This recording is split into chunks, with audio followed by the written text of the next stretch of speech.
चलिए, तो आप सभी का स्वागत है ट्रिक्स बाय सरोज सर में।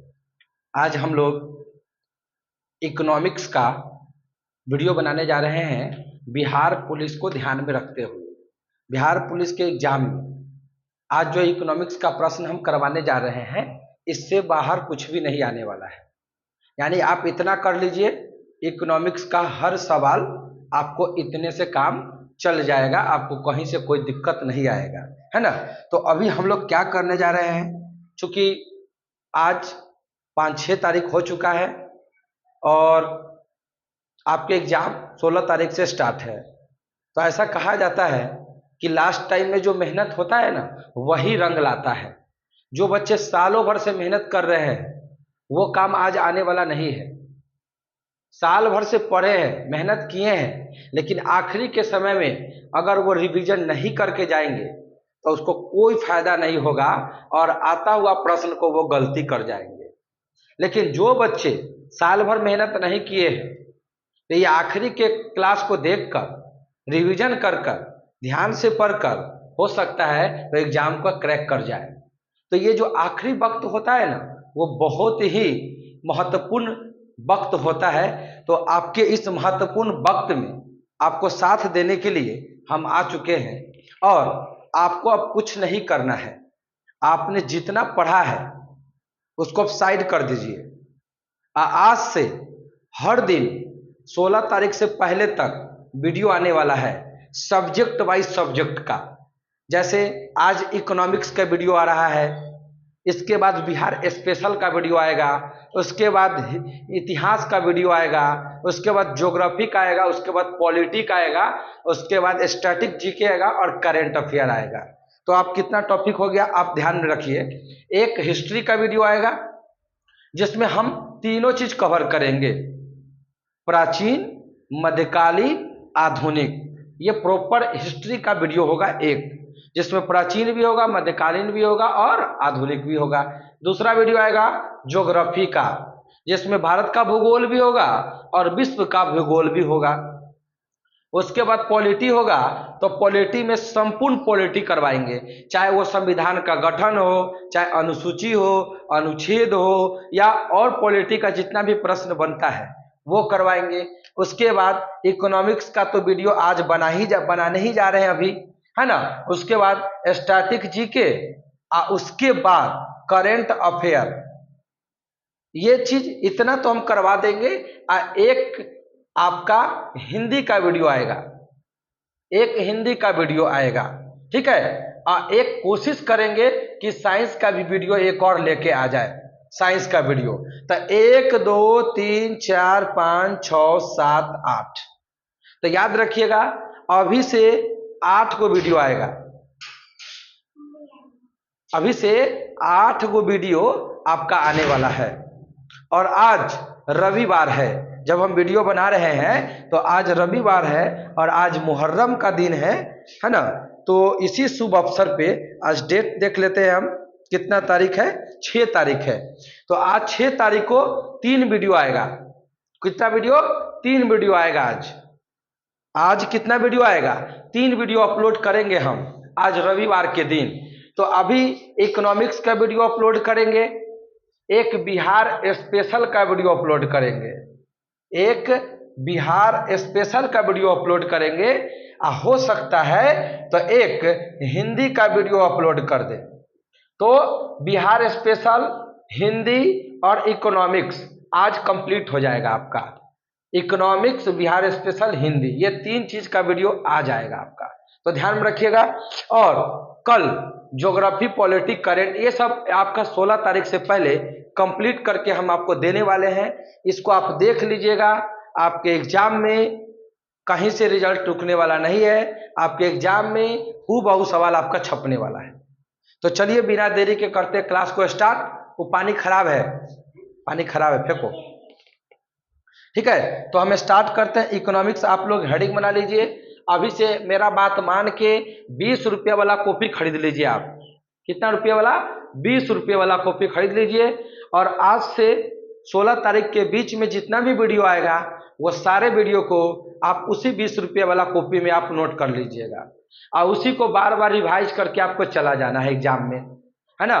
तो याद रखिएगा, मेरे कहने पर 20 रुपया आज आपको फंसाना है और 20 रुपया का एक कॉपी खरीदना है और उस कॉपी में सारे जितना भी 5-7 वीडियो आने वाला है वो 5-7 वीडियो का सवाल आप उसी 20 रुपये वाला कॉपी में लिख कर रट जाइए, दिन रात मिला के रट जाइए, आपका बेड़ा पार हो जाएगा। तो चलिए क्लास को करते हैं। कल आ कर आ जाता है तू, है सूते कर सूते जाओ सूते लेके जाओ रे, लेके जाओ, पचकाना दिया ये, लेके जाओ ऊपर ऊपर लेके जाओ, चलाता है माथा खराब कर, जाओ लेके ऊपर।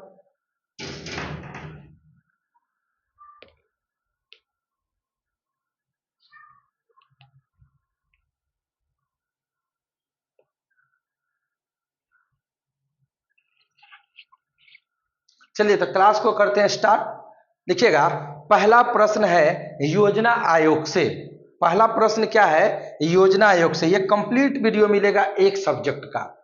तो जितने भी बच्चे का तैयारी नहीं हो पाया है तो आप लोग कमर कस लीजिए, इतना देख के जाइए, आपका एक रिजल्ट 100% हो जाएगा, ये मेरा विश्वास कहता है।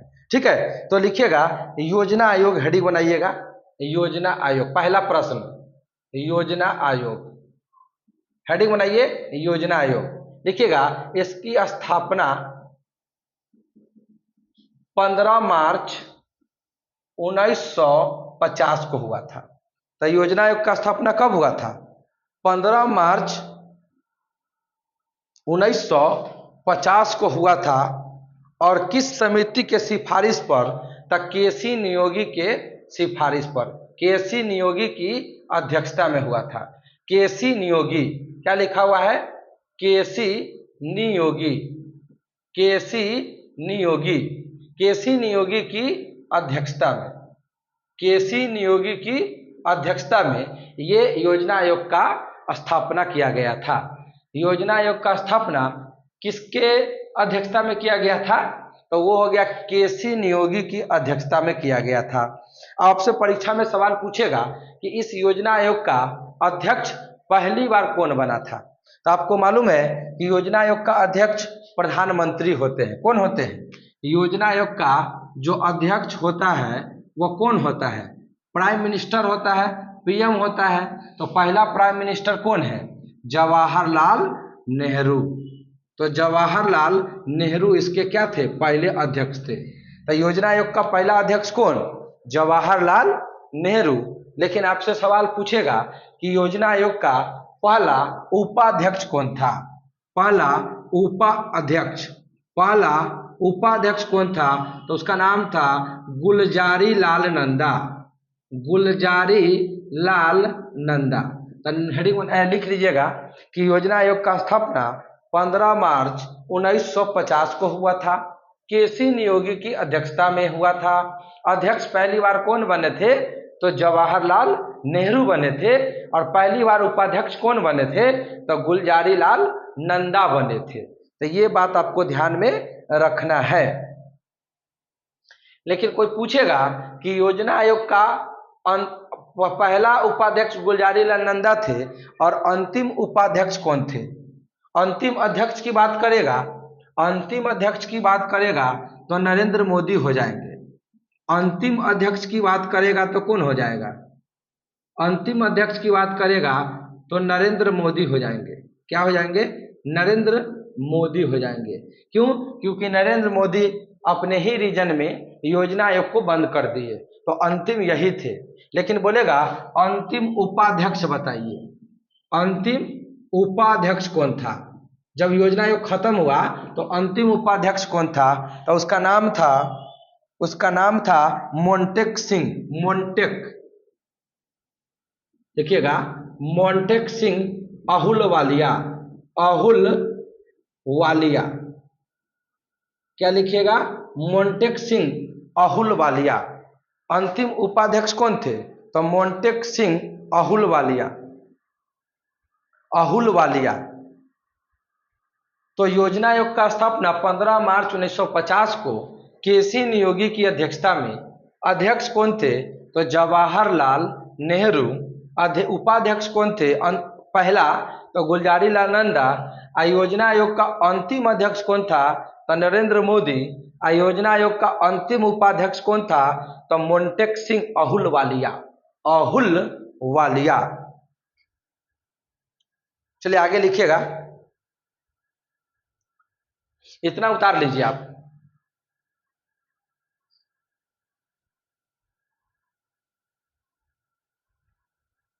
चलिए इसके बाद अगला लिखिएगा, इसके बाद अगला लिखिएगा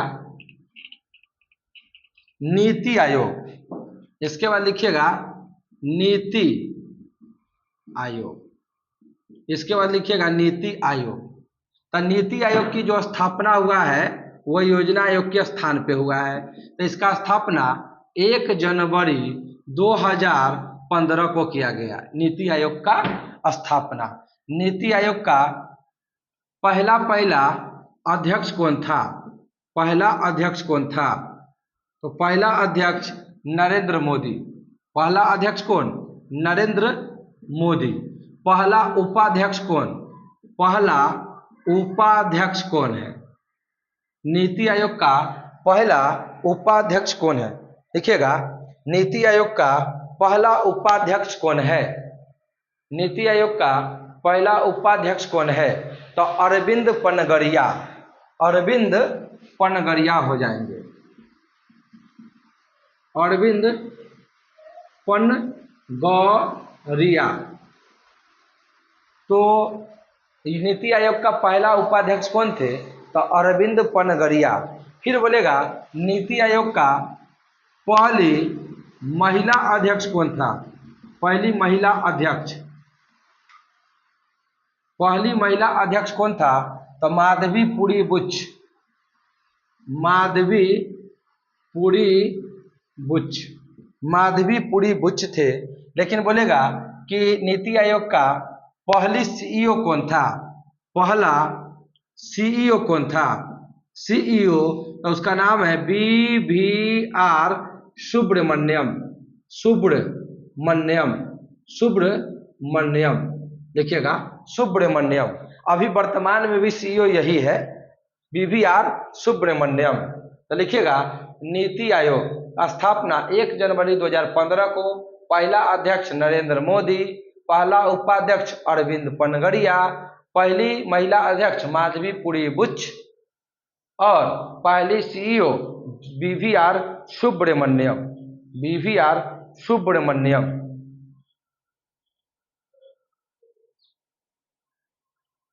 चलिए तो हम लोग इसके बाद आगे बढ़ते हैं। नीति आयोग के बारे में हम लोग जान गए। कभी कभी होगा कि नीति आयोग का फुल फॉर्म पूछ दे। नीति आयोग का फुल फॉर्म क्या होता है? नीति आयोग का फुल फॉर्म क्या होता है? तो देखो, नीति का मतलब जान जाइए, NITI नीति। N का मतलब होता है नेशनल। N का मतलब क्या हो गया? नेशनल होता है।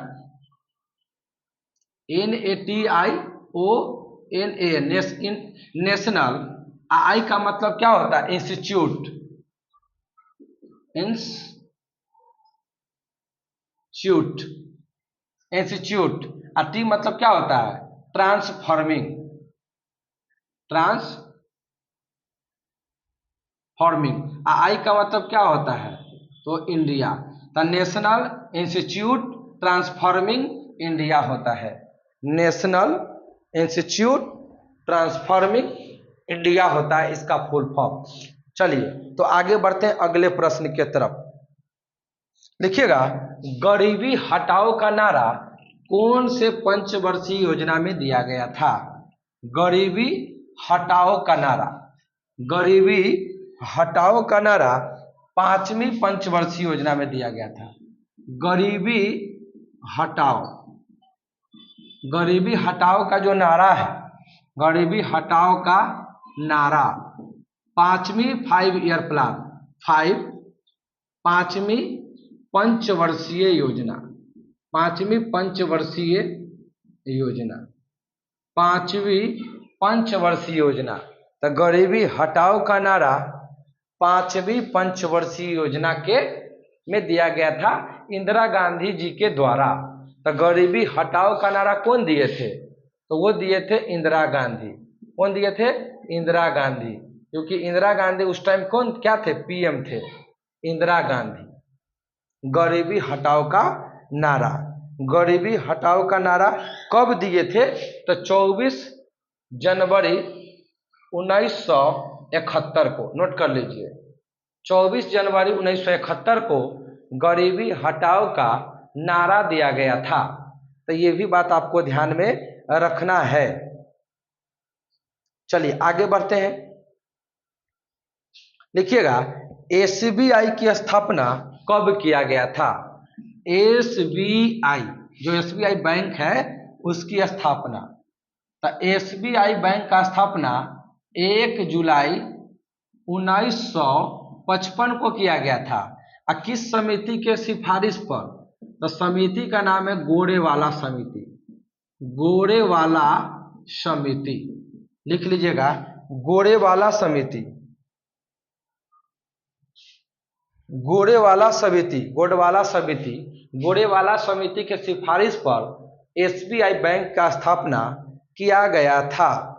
फिर लिखिएगा, सामुदायिक विकास भवन, सामुदायिक विकास भवन, सामुदायिक विकास भवन। सामुदायिक विकास भवन का मतलब होता है गांव में जो पंचायत भवन होता है। गांव में देखते होंगे पंचायत भवन होता है, जहां मुखिया झंडा फहराता है, पंचायत भवन, उसी को बोलते हैं सामुदायिक विकास भवन। इंग्लिश में बोलते हैं सीडीपी। इंग्लिश में क्या बोलते हैं? CDP, community development programme, community development programme होता है। तो इसकी स्थापना गांधी जयंती के शुभ अवसर पर 2 अक्टूबर 1952 को किया गया था। 2 अक्टूबर 1952 को सामुदायिक विकास भवन की स्थापना किया गया था।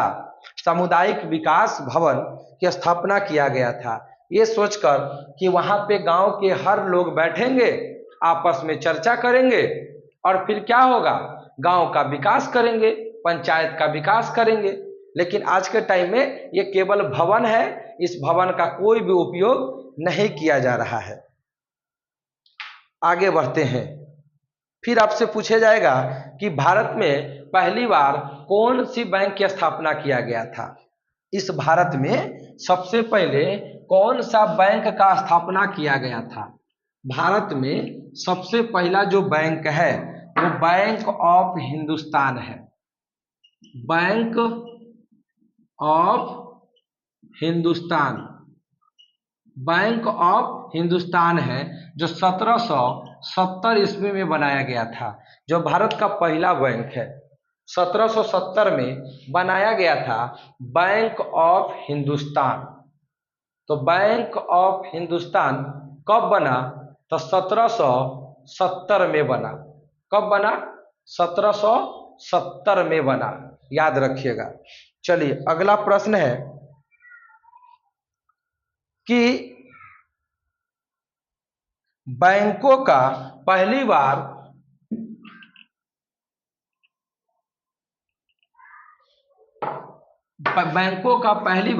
राष्ट्रीयकरण कब किया गया था? बैंकों का पहली बार राष्ट्रीयकरण कब किया गया था? बैंकों का पहली बार राष्ट्रीयकरण कब किया गया था?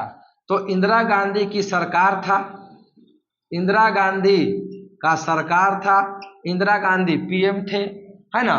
और एक साथ 14 गो बैंक का राष्ट्रीयकरण हुआ था। 14 बैंक का राष्ट्रीयकरण किया गया था।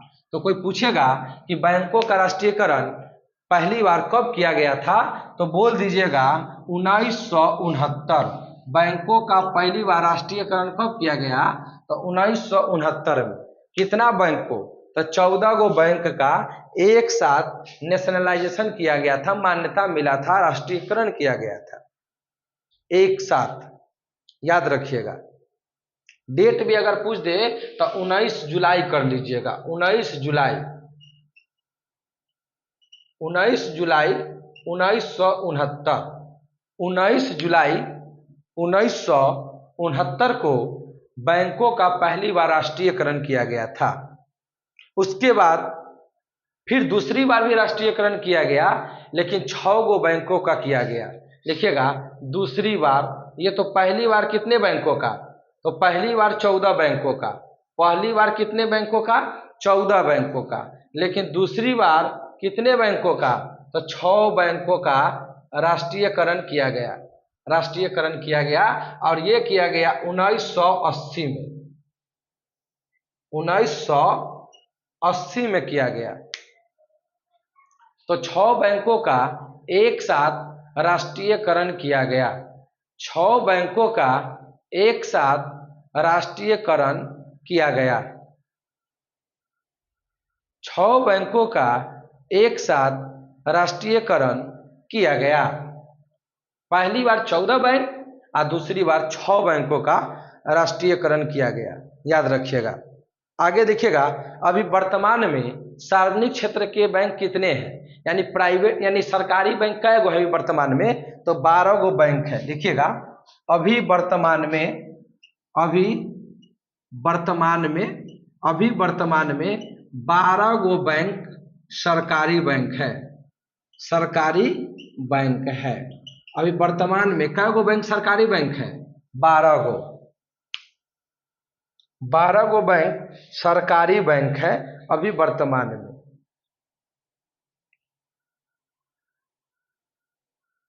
चलिए आगे बढ़ते हैं अगले प्रश्न की तरफ।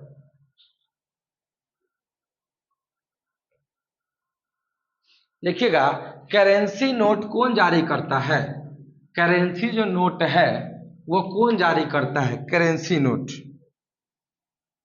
तो जो करेंसी नोट है, जो करेंसी नोट है, करेंसी नोट कौन जारी करता है, तो करेंसी नोट जारी करता है आपका आरबीआई। कौन करता है, आरबीआई जारी करता है करेंसी नोट। तो करेंसी नोट कौन जारी करता है, तो आरबीआई जारी करता है। करेंसी जो नोट है वो आरबीआई जारी करता है। आरबीआई का स्थापना तो मालूम ही होगा कि आरबीआई का स्थापना 1 अप्रैल 1935 को किया गया था। 1 अप्रैल 1935 को किया गया था आरबीआई का स्थापना, लेकिन इसका जो राष्ट्रीयकरण है वो 1 जनवरी 1949 को किया गया था। तो आरबीआई का राष्ट्रीयकरण 1 जनवरी 1949 को किया गया था। आरबीआई का जो राष्ट्रीयकरण है वह 1 जनवरी 1949 को किया गया है। करेंसी नोट कौन जारी करता है, तो आरबीआई जारी करता है। आरबीआई का हेडक्वार्टर कहाँ है, तो वो है आपका मुंबई में है। आरबीआई का हेडक्वार्टर कहाँ है, मुंबई में है। अभी आरबीआई का अभी वर्तमान में गवर्नर कौन है, तो आरबीआई का अभी वर्तमान में गवर्नर, आरबीआई का अभी वर्तमान में जो गवर्नर है वो संजीव मल्होत्रा है, संजय मल्होत्रा। कौन मल्होत्रा, संजय मल्होत्रा, संजय मल्होत्रा है वर्तमान में आरबीआई का हेड। अभी आरबीआई का हेड कौन है, संजय मल्होत्रा, संजय मल्होत्रा है आरबीआई का हेड। तो इसको जल्दी से आप उतारिए, फटाक से आप उतारिए, हम आ रहे हैं।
चलिए तो उतार लिए होंगे, आगे बढ़ जाते हैं।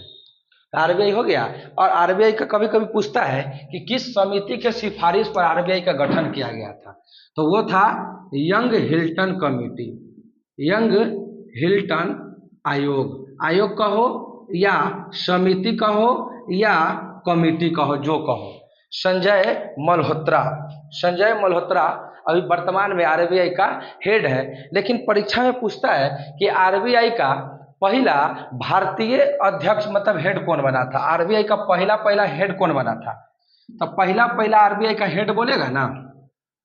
अगर आरबीआई के बारे में और दो चार बात लिखिएगा कि आरबीआई का सबसे पहला अध्यक्ष कौन था, यानी आरबीआई का पहला गवर्नर होता है, पहला गवर्नर कौन था।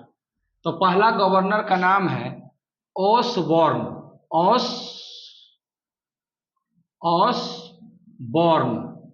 ऑसबॉर्न कैसे लिखेंगे, ऑसबॉर्न लिखिएगा, ऑसबॉर्न स्मिथ, ऑसबॉर्न स्मिथ देखिएगा। आरबीआई का जो पहला गवर्नर बने थे शुरुआत में, जब सबसे पहले आरबीआई बना था, तो ऑसबॉर्न स्मिथ था। ऑसबॉर्न, ऑस में ऐसे लगा लीजिएगा, ऑसबॉर्न स्मिथ, ऑसबॉर्न स्मिथ था, ऑसबॉर्न स्मिथ था। लेकिन सवाल पूछेगा कि आरबीआई का पहला भारतीय गवर्नर कौन था, भारतीय भारतीय गवर्नर कौन था, भारतीय गवर्नर। तब कहिएगा C D Deshmukh, C D Deshmukh, तो सी डी देशमुख है। लेकिन कहेगा अभी वर्तमान में गवर्नर कौन है, अभी वर्तमान गवर्नर कौन है, तब कहिएगा संजय मल्होत्रा, संजय मल्होत्रा। ये याद रखिएगा। अभी वर्तमान में ये 26वें नंबर का गवर्नर है, 26वें नंबर का गवर्नर है। फिर पूछेगा कि मौद्रिक नीति कौन जारी करता है, मौद्रिक नीति कौन जारी करता है, मौद्रिक नीति। मौद्रिक नीति क्या होता है, देखिए मौद्रिक नीति का काम होता है कि आपका कोई महंगाई बढ़ रहा है, तो महंगाई पे कंट्रोल करने के लिए आरबीआई मौद्रिक नीति जारी करता है।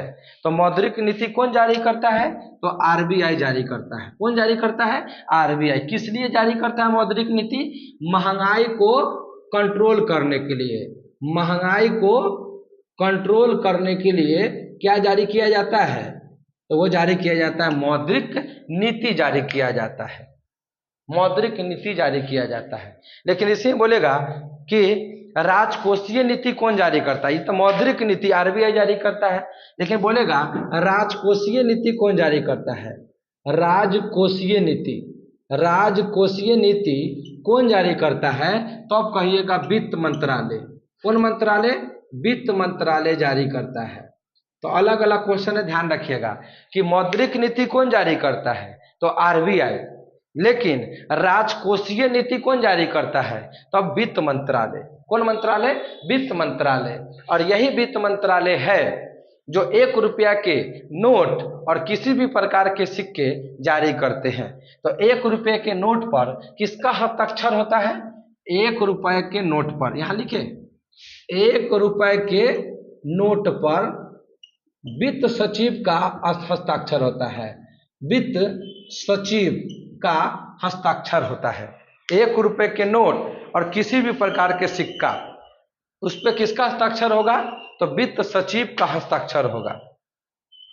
मौद्रिक नीति कौन जारी करेगा, तो आरबीआई। राजकोषीय नीति कौन जारी करेगा, तो वित्त मंत्री।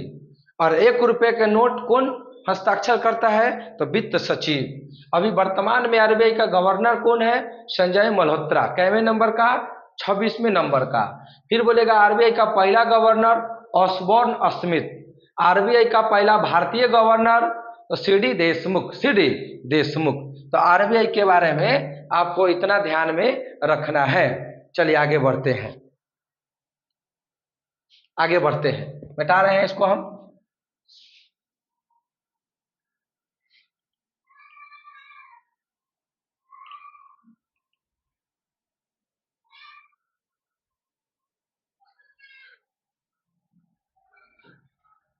चलिए अगला प्रश्न है,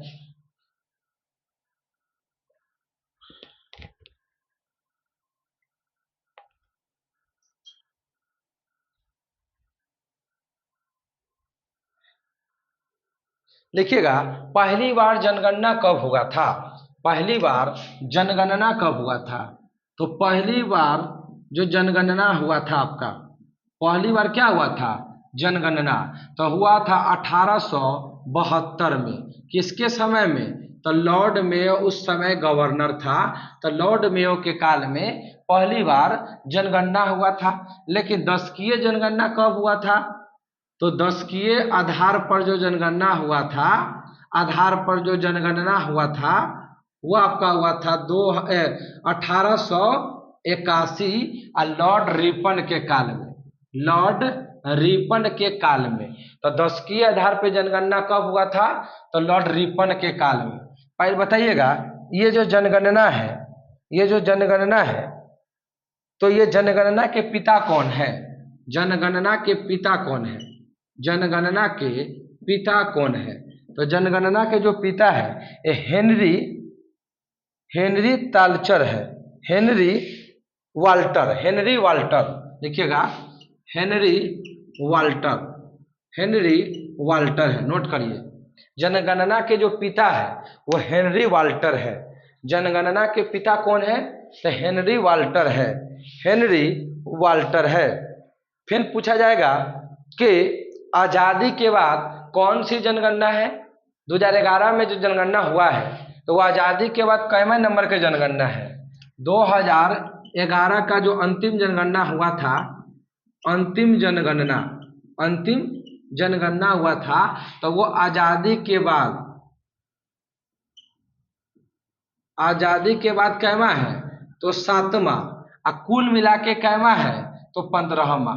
कुल मिला के कितना है? तो कुल 15वां है। लेकिन आजादी के बाद कैवा है?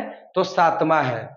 फिर बोलेगा कि भारत पहली बार जाति आधारित जनगणना कब करवाया था? भारत पहली बार जाति आधारित जनगणना कब करवाया था?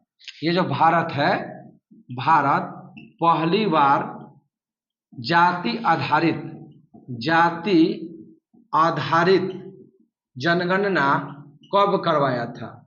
देखिएगा भारत पहली बार जाति आधारित जनगणना कब करवाया था? तो वो करवाया था 1930 में।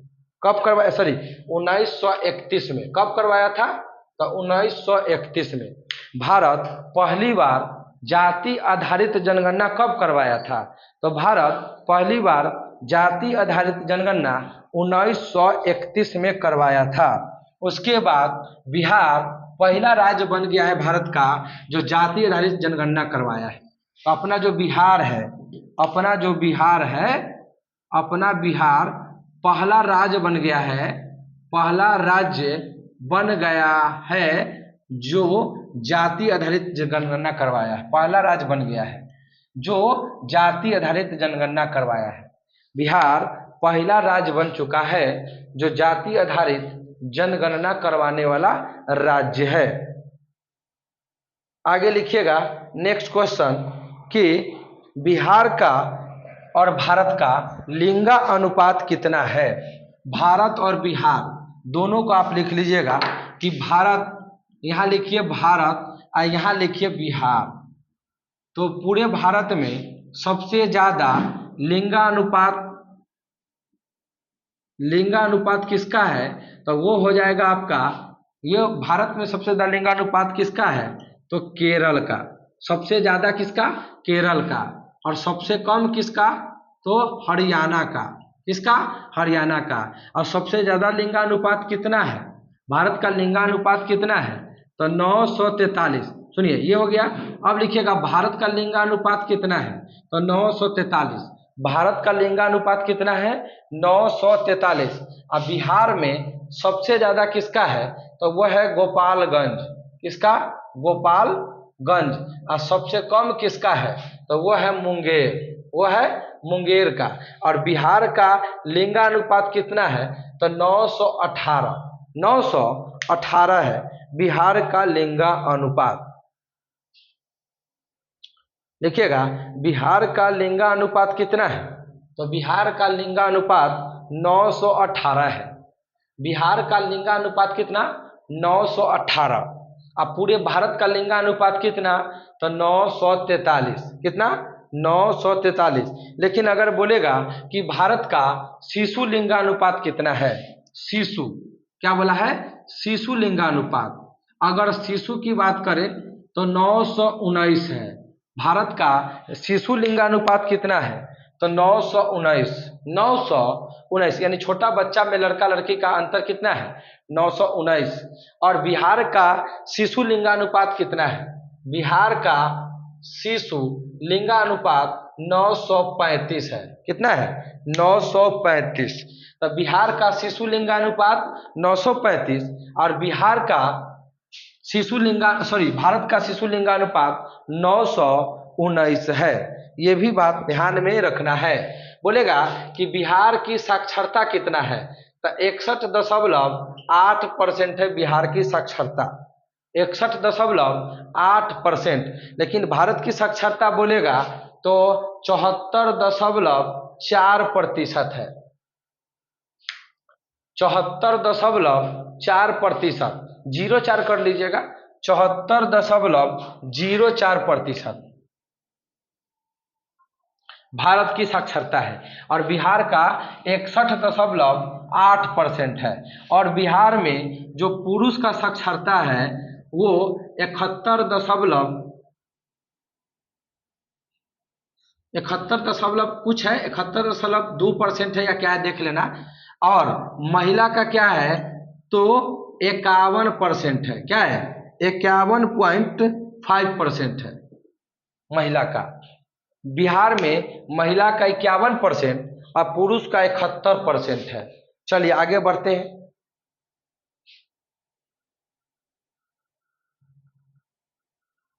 लेकिन एक सवाल लिख लीजिएगा नोट में, एनओटी नोट, नोट में लिख लीजिएगा। नोट में एक बात लिखिए, नोट में बात लिखिएगा। अभी भारत में सबसे ज्यादा साक्षरता वाला राज्य कौन था? तो वो था आपका ये क्या बोलते हैं केरल। सबसे ज्यादा पढ़ा लिखा राज्य कौन है? केरल है। लेकिन अभी जो जनगणना हुआ है, अभी रिपोर्ट नहीं आया है, लेकिन उस आधार पर अभी जो सबसे ज्यादा पढ़ा लिखा वाला साक्षरता वाला राज्य है वो केरल को पछाड़ कर मिजोरम बन गया है। कौन बन गया है? मिजोरम। तो लिखिएगा अभी पूरे भारत में सबसे ज्यादा साक्षर वाला राज्य कौन है? साक्षरता दर सबसे ज्यादा किसका है? तो लिखिएगा मिजोरम का है। किसका? मिजोरम का है। लगभग 94% साक्षर है वहां पर। 94%। कितना परसेंट? 98%। मिजोरम का साक्षरता कितना हो गया है? 98%। पूरे भारत में सबसे ज्यादा साक्षरता वाला राज्य कौन बन गया है? मिजोरम। 98% साक्षर है। सोच के देखिए, लगभग 100% हो ही गया। तो अभी के डेट में केरल को पछाड़ कर मिजोरम सबसे ज्यादा साक्षर वाला राज्य बन चुका है। आगे लिखिएगा भारत की जो अर्थव्यवस्था है वो कैसी अर्थव्यवस्था है? भारत की अर्थव्यवस्था कैसी अर्थव्यवस्था है? भारत की जो अर्थव्यवस्था है वो मिश्रित अर्थव्यवस्था है। लिखिएगा भारत की अर्थव्यवस्था, भारत की जो अर्थव्यवस्था है वह कैसा अर्थव्यवस्था है? तो आंसर होगा मिश्रित अर्थव्यवस्था है। किसकी क्या है? मिश्रित। भारत की अर्थव्यवस्था कैसी अर्थव्यवस्था है? सवाल पूछेगा कि भारत की अर्थव्यवस्था कैसी अर्थव्यवस्था है, तो आप कहिएगा मिश्रित अर्थव्यवस्था है। क्या है? मिश्रित। अब परीक्षा में पूछता है कि पूंजीवादी अर्थव्यवस्था कौन है? तो अमेरिका। पूंजीवादी अर्थव्यवस्था कौन, और पूंजीवादी अर्थव्यवस्था वाला देश कौन है? पूंजीवादी, तो वो हो जाएगा यूएसए, अमेरिका हो जाएगा। फिर बोलेगा पूंजीवादी जो अर्थव्यवस्था होता है उसके जनक कौन है? पूंजीवादी अर्थव्यवस्था के जनक, पूंजीवादी अर्थव्यवस्था के जनक कौन है? तो पूंजीवादी अर्थव्यवस्था के जो जनक है, पूंजीवादी अर्थव्यवस्था के जो जनक है वो हो जाएंगे एडम स्मिथ। कौन हो जाएंगे? Adam Smith, Adam Smith. तो लिखिएगा पूंजीवादी अर्थव्यवस्था के जनक कौन? तो एडम स्मिथ। फिर बोलेगा एक होता है समाजवादी अर्थव्यवस्था, एक क्या होता है? समाजवादी अर्थव्यवस्था, समाजवादी अर्थव्यवस्था के जनक कौन है? तो वो थे कार्ल मार्क्स। कौन थे? Karl Marx. कौन थे? कार्ल मार्क्स थे, जिन्होंने दास कैपिटल पुस्तक लिखा है। कौन पुस्तक? Das Kapital. तो दास कैपिटल पुस्तक के लेखक कौन है? तो कार्ल मार्क्स है। कौन है? कार्ल मार्क्स है। दास कैपिटल पुस्तक के लेखक कौन हो जाएंगे? Karl Marx. तो भारत की अर्थव्यवस्था कैसी अर्थव्यवस्था है? मिश्रित है। कैसी है? मिश्रित अर्थव्यवस्था है। अब बोलेगा कि मिश्रित अर्थव्यवस्था के जनक कौन है? पूंजीवादी का तो समझ गए, समाजवादी का समझ गए, लेकिन मिश्रित अर्थव्यवस्था के जनक कौन है? मिश्रित अर्थव्यवस्था के जनक है, उसका नाम है जॉन मेनार्ड किंग्स। देखिएगा John Maynard Kings, John Maynard Kings, John Maynard Kings. John Maynard Kings थे जो मिश्रित अर्थव्यवस्था के जनक है। चलिए आगे बढ़ते हैं अगले प्रश्न की तरफ। इसको जल्दी से नोट कर लीजिए आप, हम हट जाते हैं।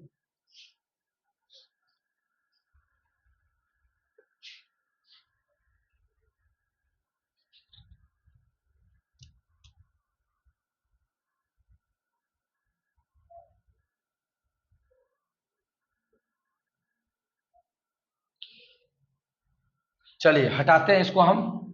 आगे लिखिएगा कि भारत में कैसी बेरोजगारी पाई जाती है।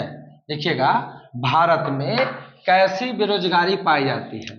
ये जो अपना भारत है, तो भारत में किस प्रकार का बेरोजगारी पाया जाता है? देखिए भारत में किस प्रकार का बेरोजगारी पाया जाता है।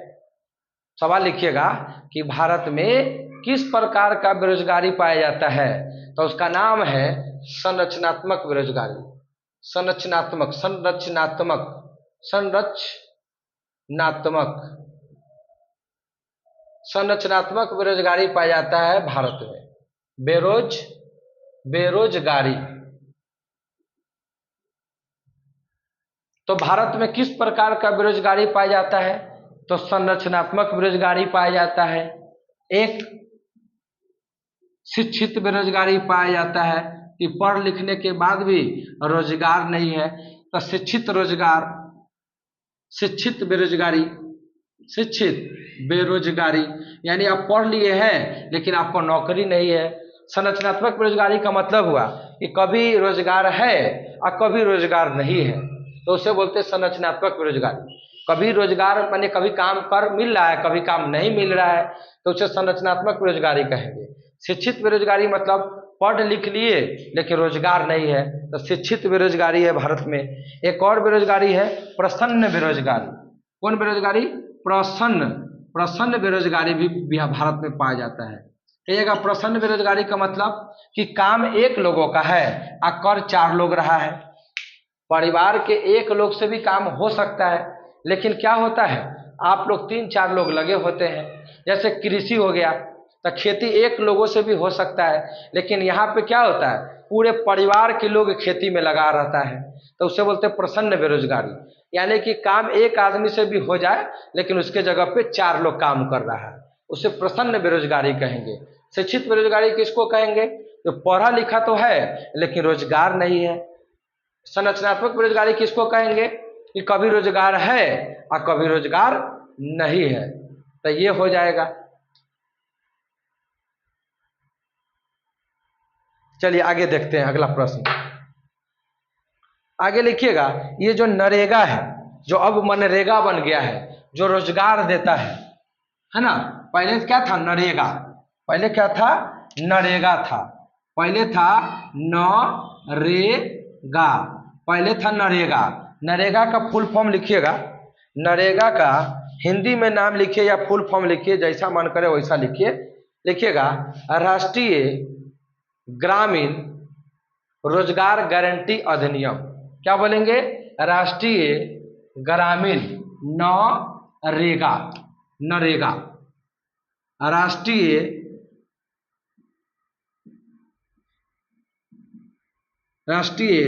ग्रामीण, लिखिएगा, राष्ट्रीय ग्रामीण रोजगार गारंटी योजना, जिसकी स्थापना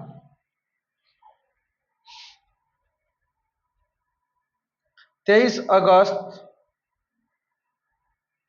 2005 के अधिनियम के तहत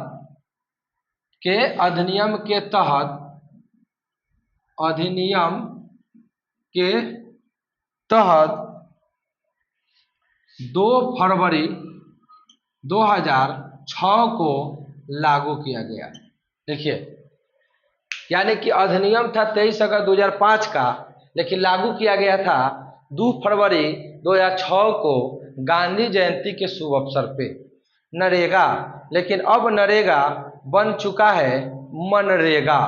अब नरेगा का नाम बदल के अब बना दिया गया है मनरेगा, मनरेगा, मनरेगा बना दिया गया है, मनरेगा बना दिया गया है। और ये बनाया गया 2009 में।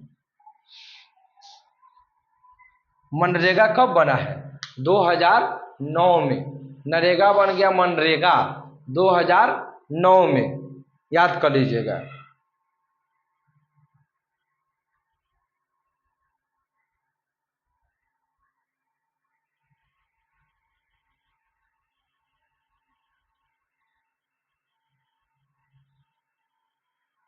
देखिएगा, भारत में पहली बार बजट कब पेश किया गया था? भारत में पहली बार बजट कब पेश किया गया था? देखिएगा, भारत में ये जो बजट है, बजट जो हर 1 फरवरी को पेश किया जाता है, बजट वित्त मंत्री के द्वारा। बजट किसके द्वारा पेश किया जाता है? वित्त मंत्री के द्वारा बजट पेश किया जाता है 1 फरवरी। कहीं बोलेगा बजट का काल बताइए, तब तो बोलिएगा 1 अप्रैल से 31 मार्च, 1 अप्रैल से 31 मार्च तक बजट का काल होता है, पूरे 1 साल का काल होता है, अप्रैल महीना से लेकर 31 मार्च तक। फिर बोला जाता है कि बजट संवैधानिक पद नहीं है, संवैधानिक पद नहीं है, यानी इसका उल्लेख संविधान में नहीं है, संविधान में नहीं है। बजट के स्थान पर, बजट के स्थान पर वार्षिक वित्तीय विवरण है, वार्षिक वित्तीय विवरण की चर्चा है, वार्षिक वित्तीय विवरण की चर्चा है, जिसका आर्टिकल 112 है। जिसका आर्टिकल क्या है? 112। जिसका आर्टिकल क्या है? 112 आर्टिकल है। बजट शब्द का उल्लेख संविधान में नहीं है, लेकिन उसके स्थान पर वार्षिक वित्तीय विवरण का उल्लेख है, याद रखिएगा, वार्षिक वित्तीय विवरण का उल्लेख है। अब लिखिएगा कि बजट पहली बार कब पेश हुआ था? बजट जो है वो पहली बार 7 अप्रैल 1860 को पहली बार पेश किया गया था। देखिए, पहली बार जो बजट है वो 7 अप्रैल 1860 को पेश किया गया था। पहली बार बजट कब पेश किया गया था?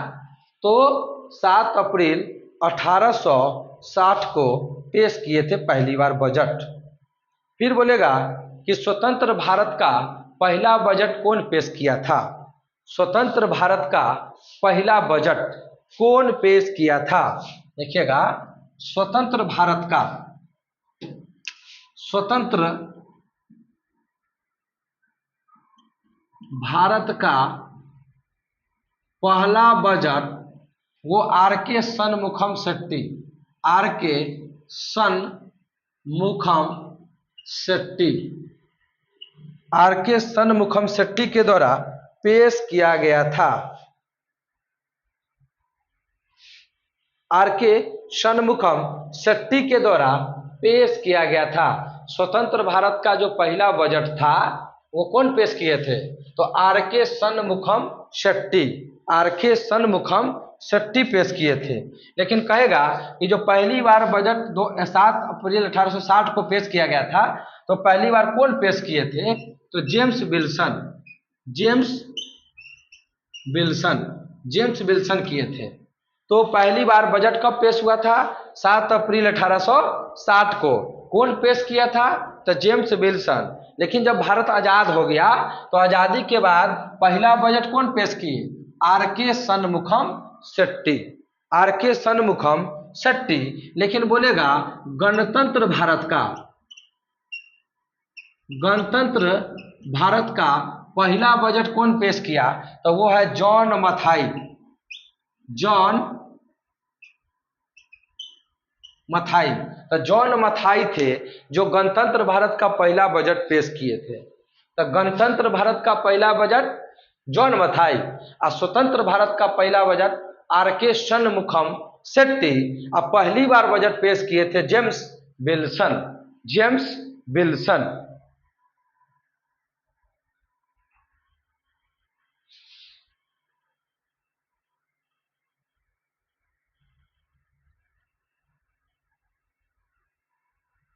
चलिए आगे लिखिएगा नाबार्ड के बारे में। नाबार्ड क्या है?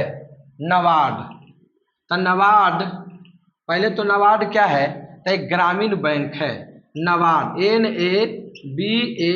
NABARD, नाबार्ड, जिसकी स्थापना लिखिएगा, नाबार्ड की जो स्थापना है वो 12 जुलाई 1982 को हुआ था। नाबार्ड की स्थापना कब हुआ था? तो 12 जुलाई 1982 को हुआ था। किस समिति के सिफारिश पर? तो समिति का नाम है शिव रमन समिति, शिव रमन समिति के सिफारिश पर आपका नाबार्ड की स्थापना किया गया था, जिसका हेडक्वार्टर मुंबई में है, जिसका हेडक्वार्टर मुंबई में है नाबार्ड। अभी नाबार्ड का जो वर्तमान में हेड है, अध्यक्ष है, वो नाबार्ड का जो अध्यक्ष है वह है कोई कामी करके है, एक मिनट, नाबार्ड कामी शेरपा, कामी शेरपा है, याद नहीं आ रहा है। नाबार्ड का भी वर्तमान में अध्यक्ष नाबार्ड कामी शेरपा, याद नहीं आ रहा है, कामी शेरपा नाम है, उस टाइप का है। छोड़िए, अध्यक्ष का नाम याद नहीं आ रहा है, एक मिनट रुको, चेक कर लेते हैं।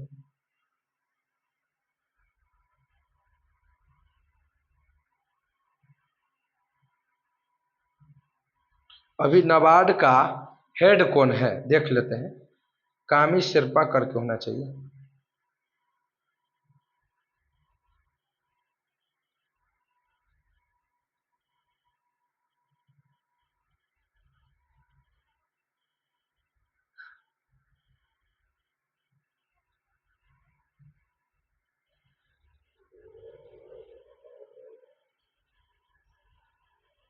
ठीक है, कामी साजी बोले थे ना, अध्यक्ष श्री साजी केवी साजी, केवी साजी, कामी साबी ना, केवी साजी, केवी के भी साजी, देखिएगा केवी साजी अभी वर्तमान में नाबार्ड का अध्यक्ष है।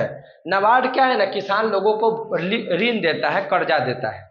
जो किसान भाई है उसको कर्जा देने का काम करता है नाबार्ड। नाबार्ड एक बैंक है।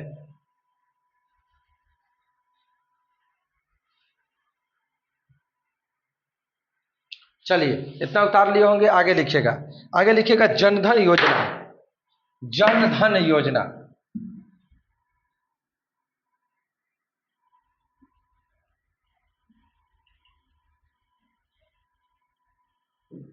आगे लिखिएगा जन धन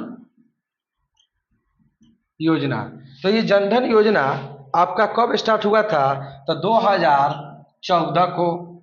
फिर मेक इन इंडिया, आप बोले थे make in India, make in India, तो ये भी 2014 में स्टार्ट हुआ है। Make in India. पहला ई कॉमर्स नीति कब आया? पहला ई कॉमर्स नीति, ई कॉमर्स नीति हिंदी में लिखो ना, ई कॉमर्स, ई कॉमर्स नीति कब आया? तो 2009 को आया ई कॉमर्स नीति। ई कॉमर्स नीति कब आया? 2019 को आया। ई कॉमर्स नीति कब आया? 2019 को।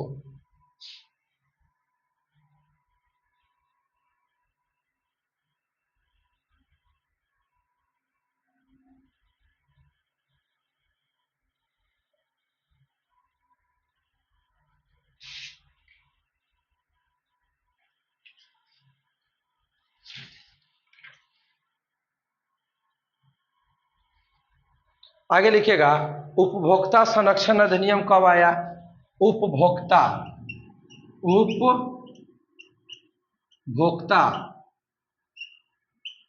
संरक्षण अधिनियम कब आया? तो उपभोक्ता संरक्षण अधिनियम 24 दिसंबर 1986 को आया।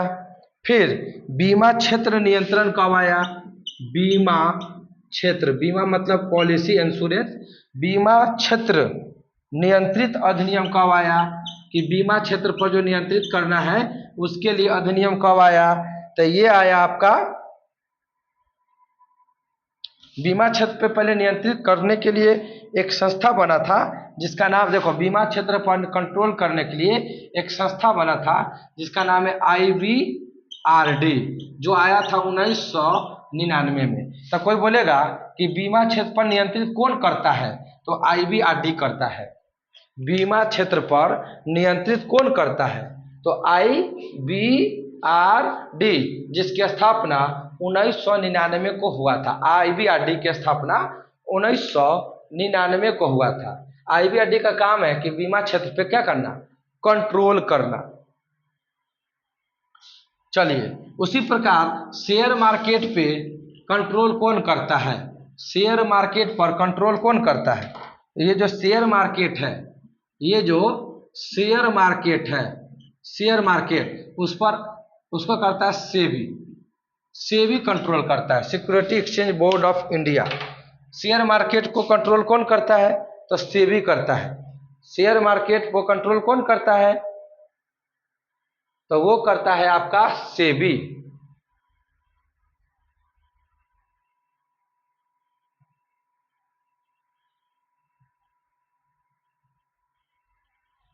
फिर बोलेगा सर्व शिक्षा अभियान, जो हर लोगों को पढ़ने के लिए आया था, बच्चा हो बूढ़ा हो हर किसी को पढ़ाने की बात आया था, उसे बोलते हैं सर्व शिक्षा अभियान। सर्व शिक्षा अभियान। तो सर्व शिक्षा अभियान कब आया था? सर्व शिक्षा अभियान 2001 में आया था। 9वां पंचवर्षीय योजना, 5 ईयर प्लान, 5 ईयर प्लान। सर्व शिक्षा अभियान कब आया था? 2001 में, 9वीं पंचवर्षीय योजना, 9वीं पंचवर्षीय योजना। फिर आएगा PM जन धन योजना, PM जन धन योजना। तो PM जन धन योजना कब आया? तो PM जन धन योजना आपका आया, PM जन धन योजना कब आया? तो आया था 28 अगस्त 2014 को, 28 अगस्त 2014 को आया था। फिर बताइए, अभी तक नोटबंदी कितनी बार हुआ है? नोट जो बंदी है जिसे बोलते हैं विमुद्रीकरण। नोटबंदी को ही कहा जाता है विमुद्रीकरण, विमुद्रीकरण। नोटबंदी को ही क्या नाम है? विमुद्रीकरण, विमुद्रीकरण बोला जाता है। नोटबंदी को क्या बोला जाता है? विमुद्रीकरण। तो नोटबंदी अभी तक कितनी बार? 3 बार हो चुका है। कितनी बार? 3 बार हो चुका है नोटबंदी। पहली बार हुआ था नोटबंदी कब बंद? पहली बार जो नोटबंदी हुआ था वो 12 जनवरी 1946 को हुआ था। 12 जनवरी 1946 अंग्रेज के टाइम में, अंग्रेजी के टाइम में हुआ था। फिर हुआ था 16 जनवरी 1978, जब भारत में मोरारजी देसाई प्रधानमंत्री थे। कौन थे? मोरारजी जी देसाई, जब मोरारजी देसाई प्रधानमंत्री थे। फिर तीसरी बार नरेंद्र मोदी किए थे 2016 में। 2016 में 2016 8 नवंबर 2016 को पैसा बंद कर दिए थे। ये मोदी जी प्रधानमंत्री थे। ये 2000 का नोट जारी किए थे और आपका 500 का नोट को बंद कर दिया गया। 1000 का नोट बंद कर दिया था। ठीक है, तो 3 बार अभी तक नोटबंदी हो गया। 2 बार आज़ादी के बाद, 1 बार आज़ादी से पहले। तो फंसाने के लिए पूछते कि आज़ादी के बाद भारत में कितनी बार नोटबंदी हुआ है, तो 2 बार। 1 बार 1978 में, 1 बार 2016 में। लेकिन कुल मिला के बोलेगा तो 3 बार। आज़ादी के बाद बोलेगा तो 2 बार। याद रखिएगा, 1 बार नरेंद्र मोदी प्रधानमंत्री थे, 1 बार मोरारजी देसाई थे, और 1 बार ब्रिटिश के काल में ही हुआ था, अंग्रेजों के समय में ही हुआ था। आगे लिखिएगा, ग्रामीण बैंक की स्थापना कब हुआ? ग्रामीण बैंक की स्थापना कब हुआ? ग्रामीण बैंक की स्थापना कब हुआ? ये जो ग्रामीण बैंक है, ये जो ग्रामीण बैंक है, इसकी स्थापना आपका जो हुआ है वो 2 अक्टूबर 1975 को गांधी जी के जयंती के शुभ अवसर पर 1975 में हुआ है। नरसिम्हन समिति के सिफारिश पर, नरसिम्हन समिति के सिफारिश पर, नरसिम्हन समिति के सिफारिश पर, और जो पहला बैंक बना था ग्रामीण बैंक, उसका नाम था प्रार्थना बैंक। ग्रामीण बैंक में पहला बैंक कौन बना? प्रार्थना बैंक बना था। याद रखिएगा, जो गांव का बैंक होता है, इसका वैकेंसी भी अभी आया हुआ है ग्रामीण बैंक का।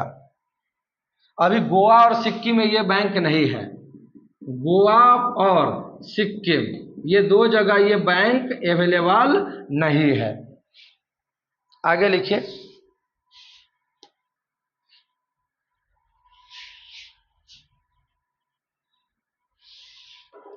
आगे लिखिएगा, ये जो पीडीएस का दुकान होता है, जहां पर डीलर ना होता, डीलर जहां पे राशन मिलता है आपको, उसको पीडीएस का दुकान बोलते हैं। पीडीएस, डीलर के दुकान पे। तो ये कब आया था पीडीएस? जो इसका काम क्या था कि खाद्य सुरक्षा मुहैया करवाना, खाद्य सुरक्षा मुहैया करवाना, खाद्य सुरक्षा मुहैया करवाना। ये आया था 2013 में। पीडीएस का दुकान डीलर के दुकान पे लाया गया 2013 में। इसका काम क्या है? खाद्य सुरक्षा मुहैया करवाना, अच्छा खाद्य पदार्थ को पहुंचवाना। अगला प्रश्न है कि भारत में एफडीआई का मतलब होता है विदेशी मुद्रा। एफडीआई का मतलब होता है विदेशी मुद्रा, फॉरेन डेवलपमेंट, फॉरेन और डेवलपमेंट ना होता है डायरेक्ट इन्वेस्टमेंट। हाँ, एफ का मतलब हो गया फॉरेन, डी मतलब होता है डायरेक्ट, आई से होता है इन्वेस्टमेंट। तो फॉरेन डायरेक्ट इन्वेस्टमेंट, इसे बोलते हैं विदेशी मुद्रा। विदेशी, फॉरेन का मतलब होता है विदेशी, डायरेक्ट मतलब होता है सीधे, और इन्वेस्टमेंट मतलब इन्वेस्टमेंट। तो विदेशी मुद्रा, विदेशी मुद्रा। तो भारत में अभी सबसे ज्यादा विदेशी मुद्रा किसका आता है? तो वो आता है सिंगापुर का, क्योंकि हमारे भारत में सबसे ज्यादा एफडीआई कौन करता है? एफडीआई करता है सबसे ज्यादा कौन? सिंगापुर। तो सिंगापुर 1 नंबर पे है एफडीआई पहुंचाने में। विदेशी मुद्रा हम सबसे ज्यादा कहां से लेते हैं? सिंगापुर से लेते हैं।